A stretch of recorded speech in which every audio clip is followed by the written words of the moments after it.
Tardísimo hoy, Santiago Liaudat, ¿cómo va? Hola, buenas noches, Sandra. Buenas noches, Santiago.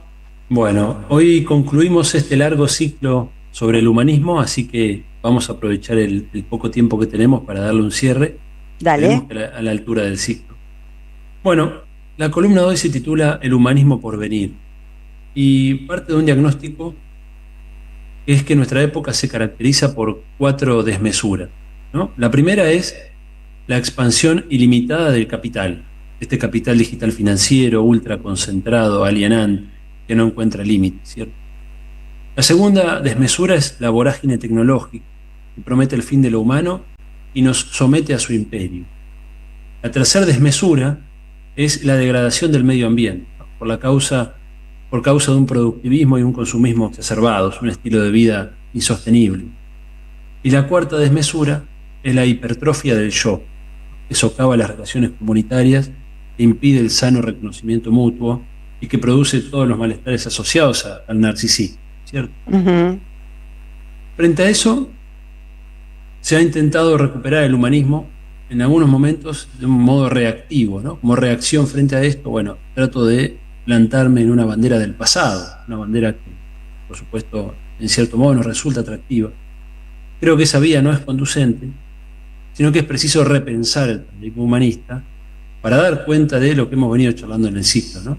Todas las críticas que han ido emergiendo en los últimos 200 años y que han llevado, en cierto modo, al abandono de ese paradigma. Bueno, frente a ese abandono que es tan funcional a estas desmesuras, como de mencionar, creo que hay que recuperar el paradigma humanista, pero un humanismo por venir requiere ser actualizado. Y ahí voy a dar algunas pautas de por dónde creo que debe ir esta reconceptualización. Bueno, primero, efectivamente hay que abandonar el antropocentrismo, ¿no? Esta idea de que el ser humano es el centro de todo, ¿no? Que el ser humano dispone de todo lo que lo rodea a su antojo. Bueno, en fin, ahí efectivamente hay un vínculo entre eso y la destrucción del medio ambiente que nos rodea. Entonces, si bien por ser humanistas debemos dar la primacía al ser humano, porque el ser humano es quien tiene la capacidad de acción consciente, quien tiene la responsabilidad incluso sobre el cuidado de los demás, bueno, a pesar de dar esa primacía, esto no implica volver sobre formas de antropocentrismo, ¿no? Creo que esto es lo primero. Uh-huh. El ecologismo debe ser integrado dentro del nuevo paradigma humanista. Lo segundo, es preciso salir de la base individualista que tenía el humanismo tradicional, muy liberal, ¿no? Muy anclado en la idea del individuo que se realiza. Bueno, creo que el nuevo humanismo tiene que dar una primacía a la dimensión ética y comunitaria, una centralidad en la noción de justicia, en el cuidado del prójimo, en el respeto a la vida, ¿no? Creo que la realización en comunidad. Exactamente. Ahí tenemos ya un segundo elemento.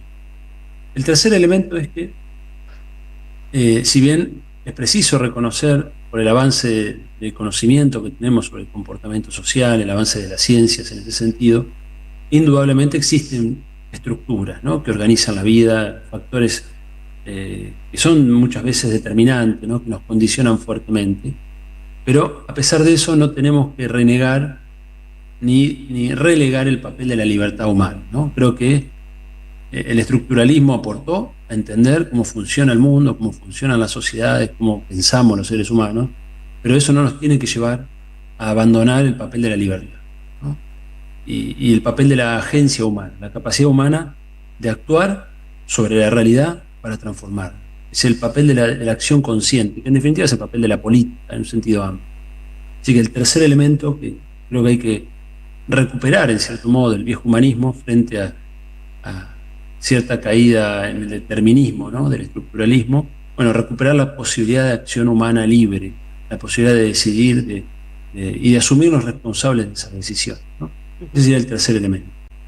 El cuarto elemento, frente a la crítica que se le hizo al humanismo clásico, crítica válida, de que era un humanismo racista, de que era eurocentrista, de que rechazaba otras formas de habitar el mundo. No, creo que efectivamente es así, creo que hay que recoger el guante de esa crítica.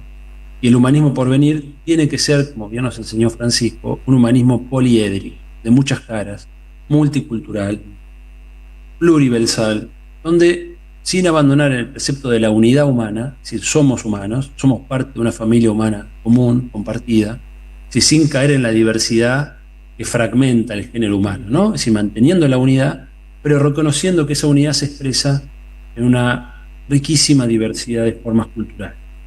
Este sería el cuarto elemento. El quinto elemento es, frente a la vorágine tecnológica y a la pretensión de los transhumanistas y otra gente de esa calaña, quiere equipararnos con máquinas o sueña con transformarnos en información en la nube. Creo que el nuevo humanismo tiene que defender la singularidad humana, defender nuestras imperfecciones creativas, aceptar el límite de lo humano. Y esto no es fácil. O sea, aceptar que somos lo que somos. No somos máquinas ni queremos ser. No. Somos lo que somos y nos gusta ser así, ¿no? Esta distinción que Benazayac hace entre existir y funcionar. No queremos funcionar, queremos existir. Así que este humanismo tiene que abrazar la finitud, ¿no? Esta limitación humana. Sí.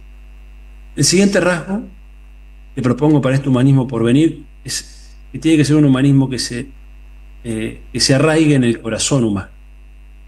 Y frente al exceso hiperracionalista de la modernidad, es preciso, sin caer en el irracionalismo, muy peligroso, sin caer en el irracionalismo, recuperar el papel del corazón en el humano, ¿no? El corazón como aquello que da unidad a la voluntad, al deseo, a la razón, que nos da unidad de sentido a cada uno de nosotros. Y desde el corazón es de donde nos abrimos al otro, al dolor del otro, a la posibilidad de empatizar con el otro. Es lo que nos salva del narcisismo y de la autorreferencialidad. Y el corazón es precisamente lo que, si ponemos el centro ahí, es lo que nos permite deducir la primacía de la ética, ¿no? Como primer dimensión humana, ¿no? Como dimensión fundamental de este humanismo. El siguiente elemento que agrego es que es preciso no confundir los males del capitalismo con males del humanismo.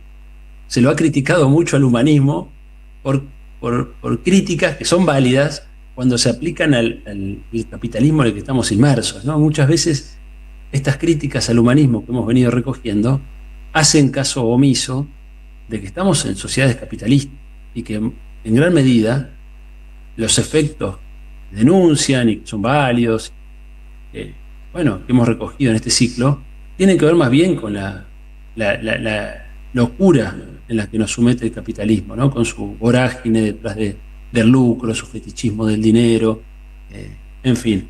Creo que es preciso distinguir eso en la discusión que tenemos que dar para este nuevo humanismo por venir. Creo que es preciso separar la paja del trigo, ¿no?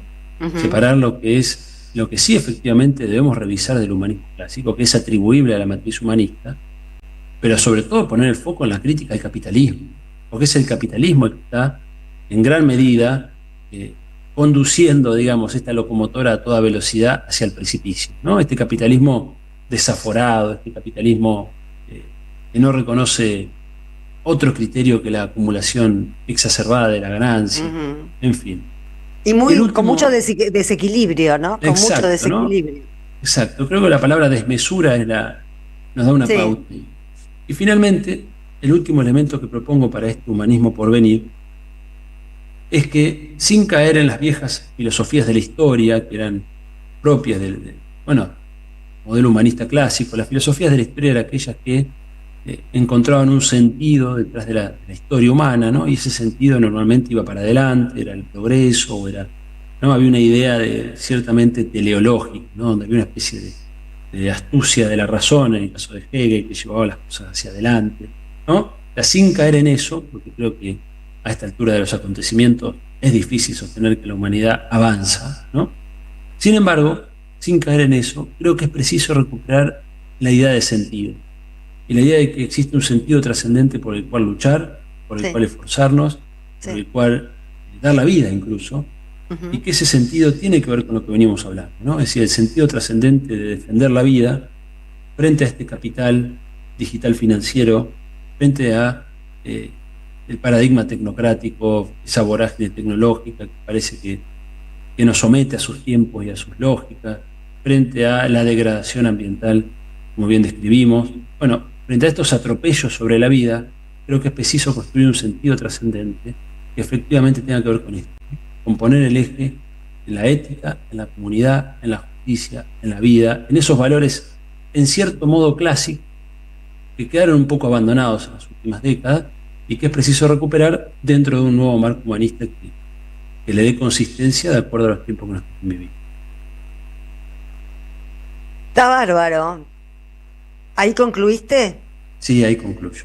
Viste que fue más corto de lo que vos pensabas. Vos sabés que desmesura, yo siempre asocié la palabra desmesura con aquella figura que usaba Nelson Castro para referirse a Cristina con la hibris.